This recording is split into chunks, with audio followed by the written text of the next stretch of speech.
शेतकरी बांधवांनो, पेरणीच्या हंगामामध्ये महाराष्ट्र सरकारने महत्त्वाचा निर्णय घेतलाय, जेणेकरून महाराष्ट्राच्या 42 लाख शेतकऱ्यांच्या खात्यामध्ये थेट 20,000 रुपये जमा होत आहेत. खते आणि बियाणे महागली असतानाच केंद्र आणि राज्य सरकारने महाराष्ट्रातील 15 जिल्ह्यांमध्ये 20,000 रुपयांचं वितरण करण्याचा निर्णय घेतलाय. राज्य सरकार आणि केंद्र सरकारच्या 3 प्रमुख योजना एकत्र करून तब्बल 20,000 रुपयांचं पॅकेज तयार करण्यात आलं.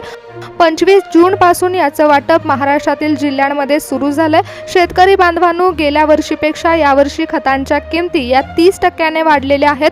त्यामुळेच केंद्र सरकारने आणि राज्य सरकारने शेतकऱ्यांसाठी 20,000 रुपयांचा निधी वर्ग करण्याचा निर्णय घेतला. शेतकऱ्यांच्या खात्यावर पैसे जमा व्हायला सुरुवात झाली आहे, परंतु हे पैसे सरसकट जमा होणार नाहीत. तर यासाठी शेतकऱ्यांची पात्रता यादी देखील ठरवण्यात आली आहे. त्यामुळे तुम्हाला जर या पेरणी अनुदानाचा लाभ घ्यायचा असेल तर एक महत्त्वाचं काम तुम्ही केलं आहे का हे पहा, कारण त्यात शेतकऱ्यांच्या खात्यामध्ये 20,000 रुपये जमा व्हायला सुरुवात झाली आहे. आपल्या राज्यातील शेतकऱ्यांची संख्या ही 1,40,00,000 इतकी आहे, परंतु यामधील फक्त ठराविक शेतकऱ्यांच्याच खात्यामध्ये पैसे वर्ग करण्याचा निर्णय सरकारने घेतला आणि यासाठी 42 लाख शेतकरी पात्र ठरले.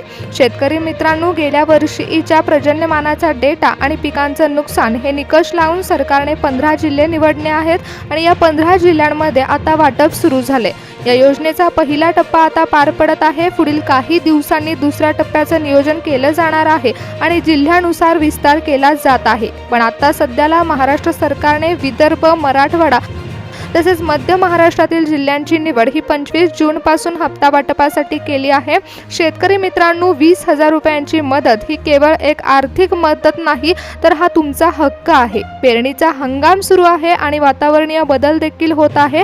तर हवामानामुळे काही वेळेस पाऊस पडण्याचे संकेत आहेत, तर काही वेळेस दुष्काळाचे संकेत देखील दिले जात आहेत. याच काळामध्ये बळीराजा चिंतेत अडकून पडू नये, यामुळे आर्थिक सहाय्य हे आता सरकारकडून दिलं जात आहे. गेल्या 3 दिवसापासून महाराष्ट्रातील 15 जिल्ह्यांमध्ये पेरणी अनुदानाच्या वाटपाचं नियोजन केलं गेलं होतं आणि त्यानुसार मुख्यमंत्र्यांनी जेव्हा पात्रता यादी जाहीर केली तेव्हा बँकेकडून शेतकऱ्यांच्या खात्यावर पैसे जमा व्हायला सुरुवात झाली. शेतकरी मित्रांनो, पेरणीचा खर्च वाढत चाललाय. बियाणांच्या आणि खतांच्या पिशव्यांचे भाव वाढलेले पाहता सरकारने आता ठराविक आकडा जाहीर केलाय, परंतु यामागे केंद्र सरकार आणि राज्य सरकारच्या 3 योजनांचा समावेश देखील आहे.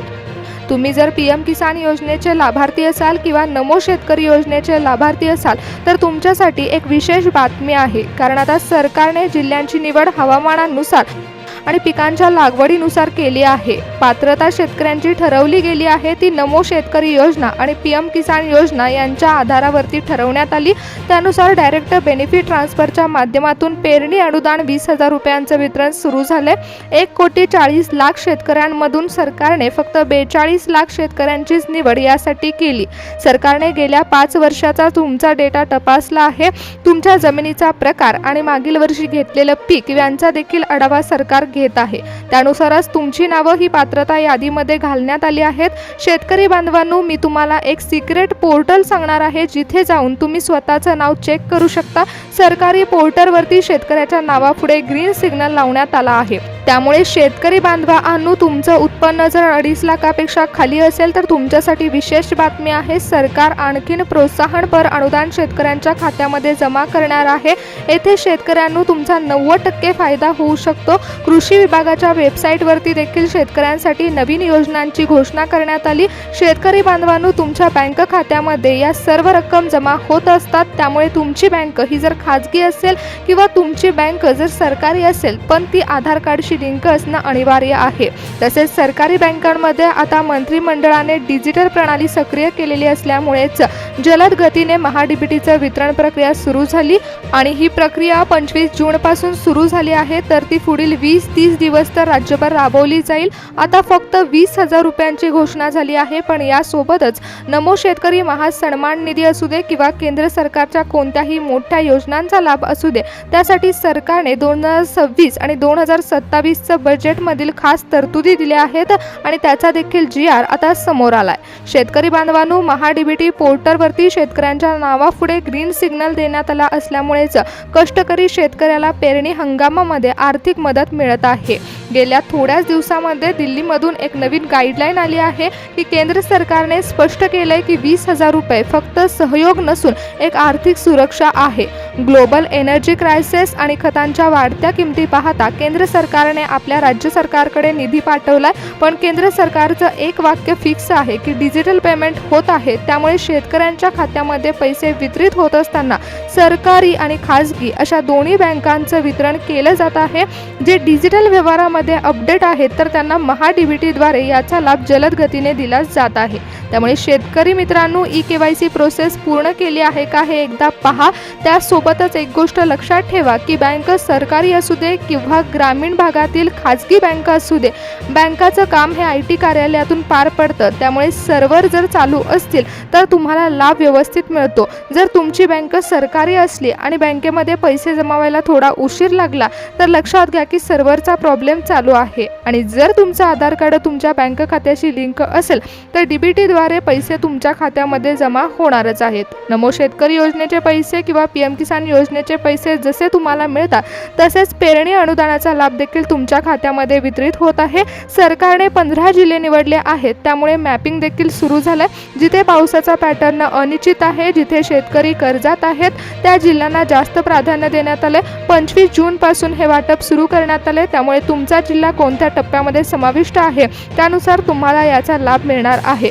तसेच शेतकरी बांधवांनो, तुमचं खातं जर छोट्या कोऑपरेटिव्ह बँकेमध्ये असेल आणि आधार कार्डशी लिंक नसेल तर पैसे अडकण्याची 80% शक्यता असते।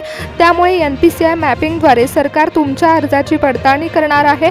पण ज्या शेतकऱ्यांनी ई-KYC प्रोसेस अगदी अचूकपणे केलेली आहे त्यांना पेरणी अनुदानाचा 20,000 रुपयाची रक्कम ही डायरेक्ट बेनिफिट ट्रान्सफरच्या माध्यमातून मिळणार आहे। शेतकरी मित्रांनो, कृषी खात्याने देखील आता शेतकऱ्यांच्या अर्जाला मंजुरी दिली आहे। महाराष्ट्रातील 15 जिल्ह्यांची विभाग 3 गटामध्ये करण्यात आली आहे। त्यामध्ये 4 जिल्ह्यांमध्ये गेल्या 2 वर्षात पावसाचं प्रमाण हे 30% पेक्षा कमी राहिले, त्या जिल्ह्यांना हाय रिस्क मध्ये जोडण्यात आलं। तर दुसऱ्या टप्प्यामध्ये समाविष्ट असणारे जिल्हे असे आहेत की जिथे नगदी पिकांचं प्रमाण जास्त आहे, जिथे बियाणांचा खर्च इतर जिल्ह्यांच्या तुलनेमध्ये 15% जास्त आहे, अशा जिल्ह्यांना सर्वात आधी प्राधान्य देण्यात आले। तसेच शेतकरी बांधवांनो, ज्या जिल्ह्यातील शेतकरी कर्जामध्ये आहेत तसेच सामाजिक आणि आर्थिक सर्वेक्षणाच्या आधारावरती ही निवड करण्यात आली आहे। शेतकरी मित्रांनो, आता सरकारने पर्यायी घोषणा देखील केली आहे, त्यामुळे जर तुमच्या खात्यामध्ये महा-DBTद्वारे 20,000 रुपयाची रक्कम जमा झाली असेल तर तुम्हाला सरकारच्या नवीन योजनांचा लाभ देखील घेता येणार आहे। तुमच्या खात्यामध्ये पैसे जमा झाले आहेत का नाही याचं NPCI मॅपिंग देखील केलं जात आहे। सरकारी आणि खाजगी बँकांमध्ये पैसे सोडण्यात आले आहेत आणि शेतकऱ्यांच्या खात्यावर पैसे जमा झाल्याचा मेसेज येत आहे। त्यामुळे तुमचं खातं हे तुमच्या आधार कार्डशी लिंक असणं अनिवार्य आहे। NPCI मॅपिंगद्वारे शेतकऱ्यांच्या खात्यावर पैसे जमा झाल्याची नोंद ही आता पेरणी अनुदानाच्या यादीमध्ये केली जात आहे। शेतकरी बांधवांनो, हे वितरण सुरू झाले, परंतु केंद्र सरकारने नुकतीच एक घोषणा केली आहे की पेरणीपूर्व मदत आता फक्त शेतकऱ्यांच्या पिकासाठी नाही तर त्यांच्या खते आणि बियाणांच्यासाठी देखील आहे। त्यामुळे तुमची खते आणि बियाणांची जी पावती आहे ती ठेवा, कारण आता तुमच्या खात्यामध्ये डायरेक्ट बेनिफिट ट्रान्सफरच्या माध्यमातून वितरण होत आहे। परंतु नंतर जेव्हा आणखी कोणती सरकारी योजना येईल तेव्हा समितीमार्फत शेतकऱ्यांच्या कागदपत्रांची तपासणी केली जाईल, तेव्हा रिव्हर्स पेमेंट मॉडेलवरती तुमच्या बिलांची नोंदी देखील केली जाऊ शकते। त्यामुळे जर तुम्हाला अपडेट पोर्टलवरून पैसे जमा झाल्याचा मेसेज आला असेल तर तुम्हाला लाभ तर मिळत आहे, परंतु पुढील मिळणाऱ्या नवीन योजनांचा लाभ घेण्यासाठी ही माहिती महत्त्वाची ठरेल, कारण ही सर्व मदत ही आर्थिक मदत आहे, परंतु ती डिजिटल पद्धतीने तुमच्यापर्यंत पाठवली जात आहे। त्यामुळे याची नोंद ही सरकारच्या पोर्टलमध्ये केली गेली आहे। DBT सक्रिय असलेल्या शेतकऱ्यांनाच लाभ मिळत आहे।